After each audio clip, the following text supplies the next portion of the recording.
पिछले श्लोक में संसार, जीवात्मा और परमात्मा का विस्तार से वर्णन किया, हम लोगों ने सुना। अब इस विषय का उपसंहार करते हुए आगे के 2 श्लोकों में इन तीनों क्रमों का क्षर, अक्षर और पुरुषोत्तम नाम से भगवान स्पष्ट वर्णन कर रहे हैं। क्षर, अक्षर और पुरुषोत्तम, अच्छा, इन तीनों नाम से स्पष्ट वर्णन कर रहे हैं 15वें अध्याय के 16वें श्लोक में।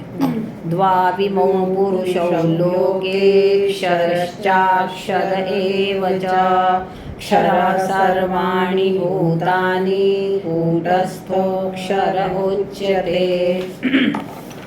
भगवान श्री कृष्ण कहते हैं इस जगत में 2 विभाग जानने में आते हैं। 2 विभाग, एक शरीरादि नाशवान पदार्थ और अविनाशी जीवात्मा अर्थात चेतन, जिसका कभी नाश ही नहीं होता। 2 विभाग हैं।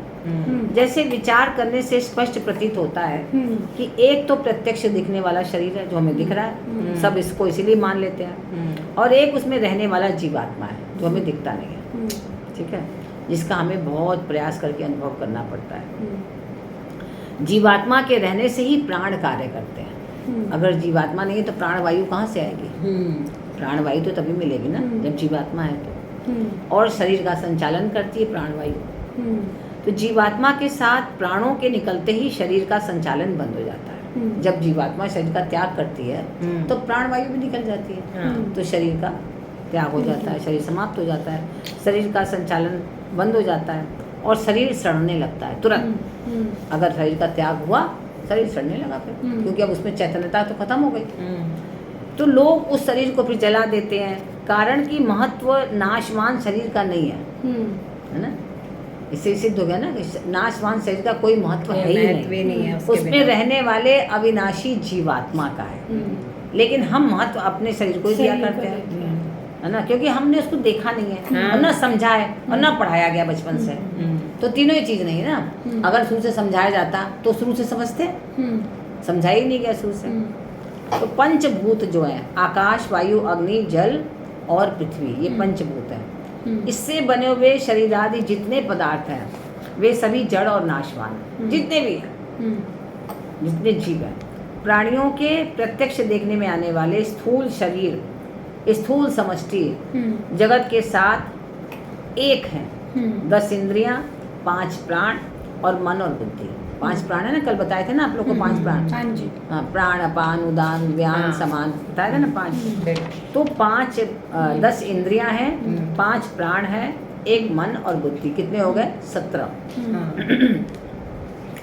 तो इन 17 तत्वों से युक्त सूक्ष्म शरीर सूक्ष्म समष्टि जगत के साथ एक है, और कारण शरीर स्वभाव, कर्म, संस्कार, अज्ञान और कारण समष्टि जगत मूल प्रकृति के साथ एक है। ठीक है, ये सब क्षरणशील नाशवान होने के कारण क्षर नाम से कहे गए। ये सब नाशवान है, इसलिए ये क्या कहलाते हैं? क्षर। क्षर, ये क्षर नष्ट होने वाले। हाँ, वास्तव में जिस तत्व का कभी विनाश नहीं होता, कभी विनाशी नहीं होता, और जो सदा निर्विकार रहता है, उस जीवात्मा का वाचक क्या है? अक्षर।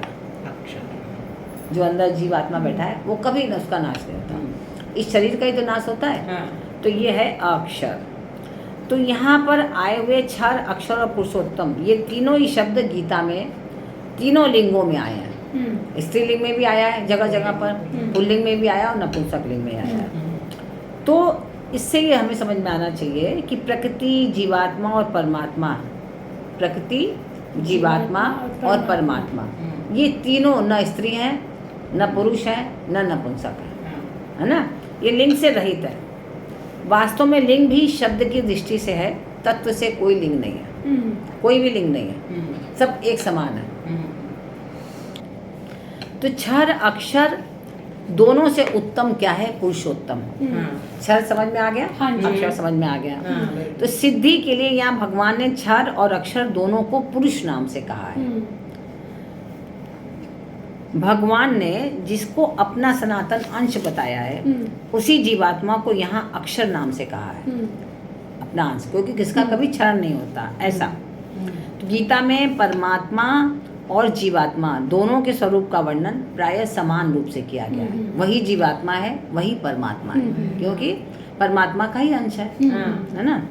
जैसे परमात्मा को कूटस्थ कहा है ना, यहाँ पर कूटस्थ कहा ना, अभी कूटस्थ कहा तथा अक्षर कहा गया है, ऐसे यहाँ जीवात्मा को भी कूटस्थ और अक्षर कहा गया है। जीवात्मा और परमात्मा दोनों में ही परस्पर तात्विक और स्वरूपगत एकता है, दोनों की एक जैसे है ना। जैसे एक मनुष्य का जो संतान होती है मनुष्य की, वो मनुष्य जैसी ही होती है। ऐसा नहीं कि मनुष्य की संतान गाय पैदा हो गई, ऐसा नहीं होगी, स्वरूपगत एकता होगी।